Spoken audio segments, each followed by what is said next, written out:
पूछा कि माँ प्रेम पर कुछ बताएगी, तो मैं तो ये कहूँगी कि प्रेम ये कोई शब्दों से वर्णित हो पाए ऐसा कोई ये विषय नहीं है। वो बड़ा बड़ा सूक्ष्म विषय है, ईश्वर की तरह है कि ईश्वर का ईश्वर के लिए कितनी भी आप डेफिनेशन करो, सब हर डेफिनेशन छोटी पड़ जाएगी और अंत में निःशब्द में ही उसका अनुभव होने लगता है।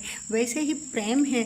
तो एक मुझे प्रवीण सागर नाम के ग्रंथ का याद आ रहा है, एक कवित्व मुझे, अंबर ते अति ऊंची बहे। प्रवीण सागर ग्रंथ बहुत सुप्रसिद्ध है, 4 विद्वानों ने मिलकर उसे लिखा था।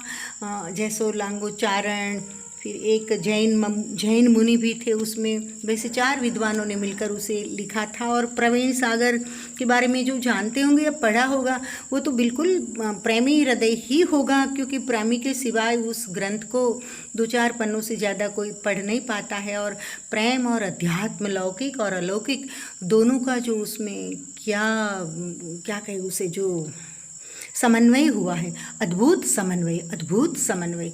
तो उसमें प्रवीण सागर का एक याद आ रहा है मुझे, एक काव्य, तो अंबर ते अति ऊंची बहे। प्रेम की धारा कैसी है कि अंबर ते अति ऊंची बहे और ऊंडी रसानत हूँ ते अथारी। आसमान से भी ऊंची बहने वाली है प्रेम की धारा।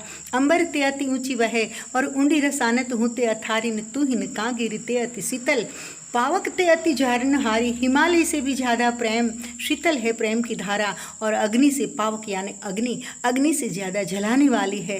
तू हिन का गिरी ते अति शीतल, पावक ते अति झारनहारी, न मारू हुते कटु मीठी सुधा होती। जहर से भी कड़वी और अमृत से भी मीठी है प्रेम की धारा। मारू हुते कटु मीठी सुधा होती, झीणी अणु से सुमेरु से भारी। हाँ, अणु से भी सूक्ष्म। तो अणु से सूक्ष्म क्या होता है? परमाणु।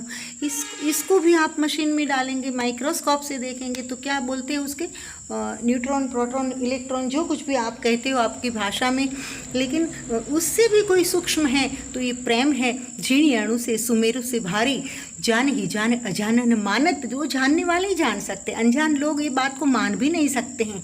हाँ, ये इमली से खट्टान, गुड़ से मीठान, ये उपमाएं तो बहुत बहुत बहुत बहुत मतलब कोई उसमें विशिष्टता नहीं है। वो बहुत साधारण स्तर पे जीने वाले लोग हैं, उसके लिए है। ठीक है, फिल्मों में तो ऐसा सब फिल्माया जाता है, गाया जाता है, लिखा जाता है और लोगों को इतनी साहित्य की पहचान भी नहीं है। लेकिन फिर से एक बार मैं कह दूं कि अंबर ते अति ऊंची बहे और ऊंडी रसानत होते अथारी, न तू हिन का गिरी ते अति शीतल, पावक ते अति झारनहारी, मार होते कटु मीठी सुधा होती, झीणी अणु से सुमेरु से भारी, जाने ही जान अजानन मानत। जानने वाला ही जान पाएगा, अनजान बंदा मानने के लिए भी तैयार नहीं होगा कि क्या प्रेम ऐसा हो सकता है। जाने ही जाने अजानन मानत, सागर स्नेह की बात है न्यारी। जाने ही जाने अजानन मानत, सागर स्नेह की बात है न्यारी। सागर महाराज मतलब मीरामण सिंह जी और एक राजकुमारी प्रवीण मतलब सुजान कुंवरी, इन दोनों के बीच में जो पत्राचार हुआ है उस ग्रंथ का नाम दिया गया है प्रवीण सागर। और इसमें से मैंने आपको एक छोटी सी कविता ही कहो इसको सुनाया और बहुत कुछ कंठस्थ है मुझे प्रवीण सागर का साहित्य। कभी कभी किसी ने पूछ लिया मूड बनेगा तो बोल देंगे। राम राम।